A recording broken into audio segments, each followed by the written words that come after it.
bitches lost all something.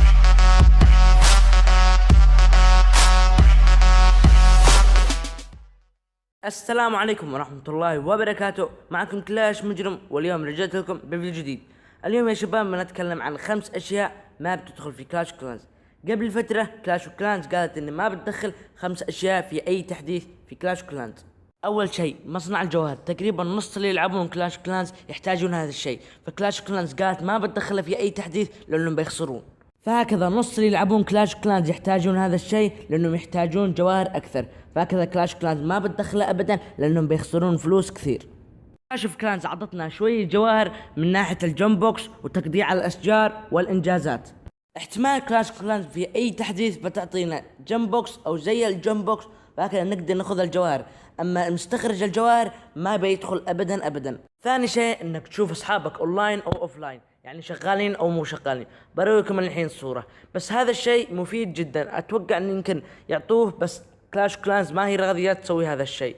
ان شاء الله في المستقبل تغير رايها ويجي هذا الشيء. باقولكم ليش مفيد، لان تقدر تشوف الاصدقاء او الاعضاء متفاعلين او لا، تقدر تشوف يعني تقدر تكلمهم يدعموك، فهكذا بيكون مفيد جدا. اتمنى انهم يسوون هذا الشيء. ثالث شيء انك تقدر تطور العامل لليفل 2، هذا الشيء ما بيدخل ابدا لان كلاش كلان قالت هذا الشيء، بس اتمنى انهم يسوون هذا الشيء، انك تقدر تطور ب1000 جوهر بيكون العمال اسرع واسرع، يعني بيطورون الشيء اسرع واسرع. رابع شيء اللي ما بيدخل في كلاش كلانز انك تقدر ترجع قريتك من الاول، هذا الشيء ما تقدر ترجع قريتك من الاول الا لما تسوي حساب جديد، او تقدر ترجع قريتك بليفل 1. بعطيكم مثل، اذا انت الحين ليفل 9 تقدر ترجع لليفل 8، لان بعض الشباب يطورون التاون هول قبل ما يمكس كل شيء، فهذا الشيء غلط. حاول انك تمكس كل شيء بعدين تطور التاون هول. لو طورت التاون هول قبل ما تمكس كل شيء الموارد عندك بتنقص والحروب عندك بيكون اصعب واصعب، فهذا الشيء حاول تمكس كل شيء بعدين تطور التاون هول، حتى الحروب عندك بيكون اصعب.